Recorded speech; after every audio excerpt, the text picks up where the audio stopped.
Hello, everyone. Welcome back to Fandom United. My name is Gio, and this is Daily News Recap for July 28th. Happy Hump Day Wednesday. Oh boy, we got some controversial news we're going to get to in the world of DC. We have an exciting update on John McClane, Die Hard. I think everyone will be happy about this news. We got a little bit of Marvel talk, and the big one is Netflix. We're actually going to start there. Variety did an incredible piece highlighting Netflix and their film chief, Mr. Scott Stuber. The article, again, is on Variety and it talks about what they're doing to stay ahead of the streaming wars. They're talking about expanding some of their most popular movies into franchises and what they're doing to attract top talent in Hollywood. There is a major shift happening. It's been happening for months, actually, going back as far as a year with this pandemic. Studios are now taking streaming a little more seriously.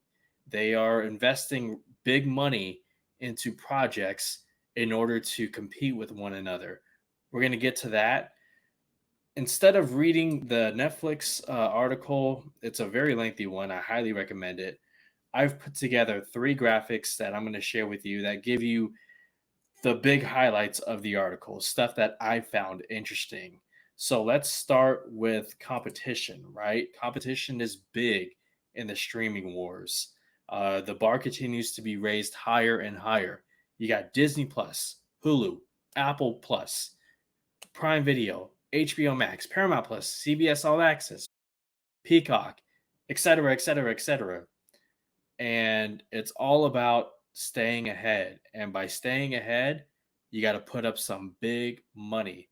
This is a piece I took from the article. It says the streaming service Netflix is willing, even eager, to make movies that conventional studios would never produce. Because Netflix isn't beholden to box office returns, it can afford to widen the aperture when it comes to the projects it backs.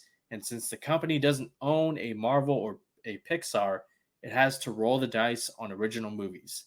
This year, Netflix will release more than 70 films, amounting to at least one new movie every week. And previously, they only had 21 original films total.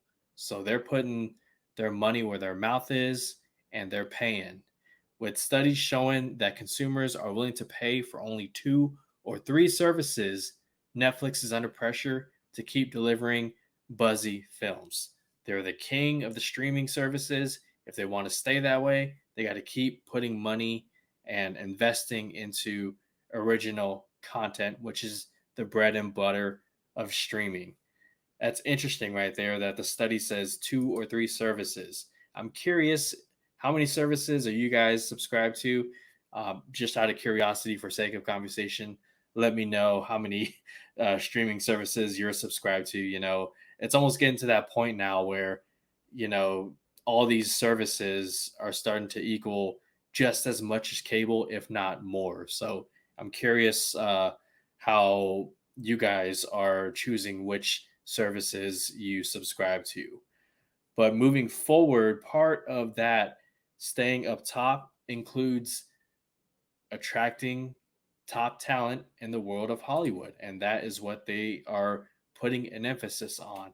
Netflix's mission towards securing big name talents to produce high quality and original content. Partnerships with filmmakers include Steven Spielberg, Martin Scorsese, Zack Snyder, our guy Zack Snyder, Halle Berry, and Sean Levy, whose new movie Free Guy, starring Ryan Reynolds, will be out in a couple of weeks. I actually can't remember the release date. It's been so long, they keep pushing it back. But this is interesting. The article highlighted Christopher Nolan, who is a top priority for Netflix.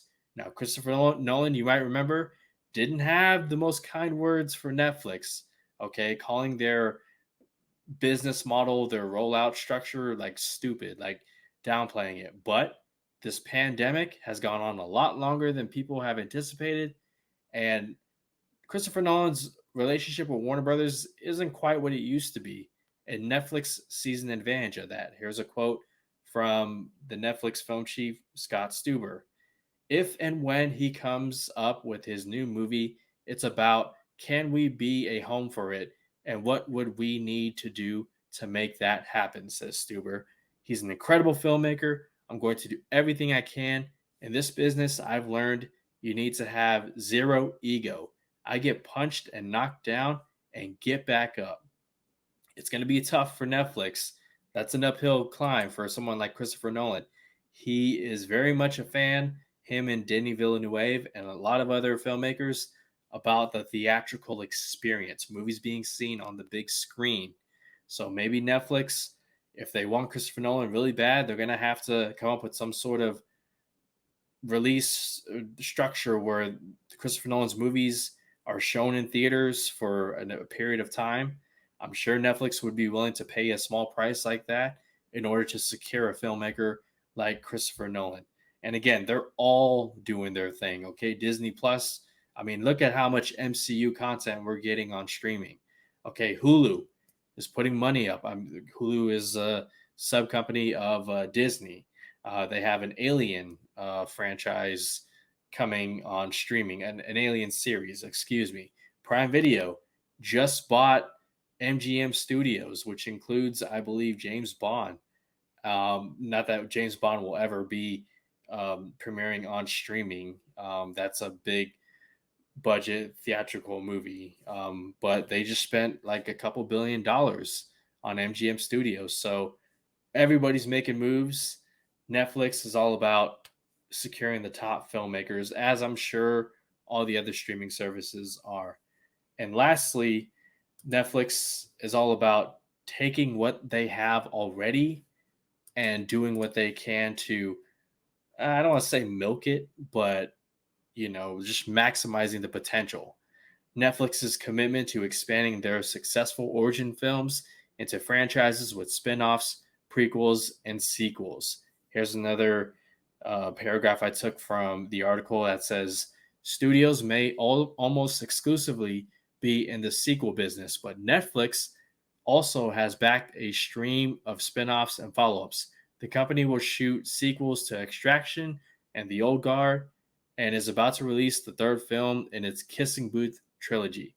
It is close to having a final script for Bright 2, which will bring back original stars Will Smith and Joel Edgerton, and has grand plans to build out Zack Snyder's Army of the Dead universe with more installments and an anime series. Let's go.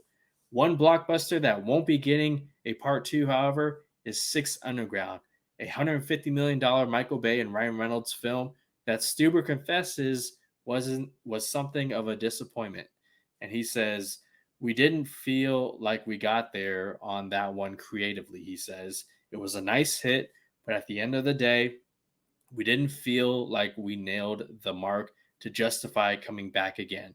There just wasn't that deep for love for those characters or that world." Excuse me. That's okay, Michael Bay. I mean, I'm sure, like, regardless of how people feel about you, you are very much an auteur filmmaker. You know when you're watching a Michael Bay movie, and somebody else will give him a chance. But that's exciting. We'll be getting Bright 2, and I was a fan of Bright. I didn't think it was as great as I wanted it to be. David Ayer and Will Smith, that was a very promising duo. Joel Edgerton, the mythology that movie established.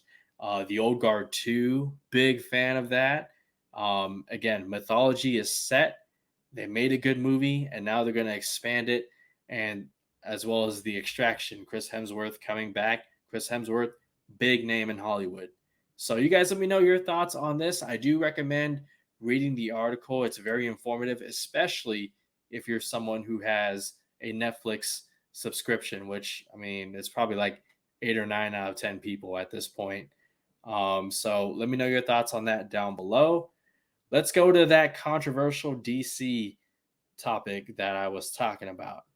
So Superman's iconic catchphrase, which has been around for decades, the longest time: truth, justice, and the American Way, that is no longer going to be Superman's catchphrase going forward. On the bottom left panel, you can see that they changed it. It's no longer truth, justice, and the American way. It is truth, justice, and a better world. And truth, justice, and a better world. I like the old one better. Why change it? They're doing this again. Okay, like I had a problem with Disney changing the name of Boba Fett's iconic ship, Slave One. Really? I didn't hear or see one complaint about that, but they did it anyway. Truth, justice, and the American way. This, along with Warner Brothers doing a Black Clark Kent written by Ta-Nehisi Coates. I mean, okay, great, sure, get those woke points. Um, yeah, I just you guys let me know your thoughts. This doesn't sit right with me. But who am I? I'm just one person with one opinion, okay? Let's keep it civil. All right. So I think I've said everything I needed to say on that. It doesn't sit right with me. I like true justice and the American way better, but hey, let me know your opinion. Let's go to a not so controversial topic now. This one I think a lot of diehard fans will be happy about. So you guys remember that prequel that they were talking about for Die Hard? It was called McClane, which was basically going to give us a young John McClane paired with an old Bruce Willis, kind of like him going back and like before the first movie. It was a terrible idea. Thankfully, that's not happening anymore. This is producer Lorenzo di Bonaventura, and he says, yeah, no, it's not happening. What was interesting about our idea was it allowed you the ability to meet the young John McClane and use Bruce. So it was really interesting in that way. So you sort of got to see both versions of him, a bit like The Godfather Part 2. I highly doubt it would have been up to anywhere near the quality of The Godfather Part 2. And I'll tell you why. Now, had this idea been in development maybe 15 years ago, like right after Live Free or Die Hard, which I was a big fan of, then I'd be a little more open to it. The problem is, A Good Day to Die Hard was not good. And not good is an understatement.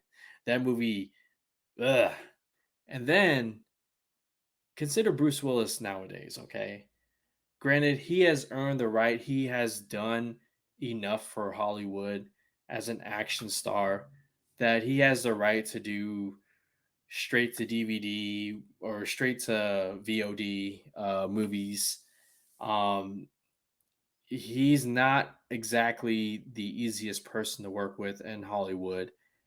And I just, at this point, Bruce Willis hasn't given us anything to make us think that he could deliver one more good to great Die Hard movie. I think that time has passed. Like I said, had it been 2006, 2007, when he was still putting in the effort, right after Live Free or Die Hard, and that fifth one, we never got it, then I would have said, okay, let's do it. McClane sounds awesome. No, I'm not for it. There was a working title for a spec script called Old Habits Die Hard. That one got a lot more attention and excitement. It's online. You guys can check it out. Old Habits Die Hard. That one got a lot more um, crowd applause, fan support than this McClane. And thankfully, the Disney Fox merger made this possible. So yeah, McClane's not happening. I would rather get, if I had to choose between the two, I'd rather get one more Die Hard movie with John McClane. There was an idea to bring back Samuel Jackson's character, and the two of them have one more adventure. They were in Die Hard with a Vengeance, which for me is the second best in the franchise. You guys let me know your thoughts on McClane getting canceled, and where do you rank the Die Hard movies? Let me know. And finally, our last topic. This one's a fun one. Matt Damon is officially returning to the MCU as Loki. He famously had that cameo in Thor Ragnarok, where he was part of a play that retold the events of Thor the Dark World. It was a great idea, executed great, and Taika Waititi is bringing it back for Thor Love and Thunder. Here's what Matt Damon had to say. I don't know if it's a secret or not, though everybody knows. I went down there to shoot. I think they sussed out because paparazzi took pictures of us so that they sussed out what we were doing. I actually saw those photos. We were kind of reprising a cameo that Luke Hemsworth and I did the last one, and we had a ball, and so Taika had us back again to kind of run that joke back and upgrade it a little bit. And this was an interview on Sirius XM radio. They could do some things with another Matt Damon character, right? Maybe a Loki variant. And I won't say what I saw on the set photo. You guys can look it up online. It's there. But hey, Matt Damon as the Loki variant would be pretty cool, right? We saw a lot of variants in the Loki series. But I also want to point out that the fact that Matt Damon is returning for just a small cameo makes it even possible that Kevin Feige can put on a salesman hat and have actors who were almost cast in MCU roles, return for brief appearances as variants, right? Tom Cruise's Iron Man. I've been talking about it for a while. John Krasinski's as Captain America, assuming they give the Mr. Fantastic role to someone else. Who else? Emily Blunt as Black Widow, so on and so on. So, hey, just the fact that Matt Damon's returning, it supports the something that I think a lot of people would want to see, and that's these big name actors playing variants. That would be pretty cool. Well, that's going to do it, guys. Thank you so much for joining me on Daily News Recap for July 28th.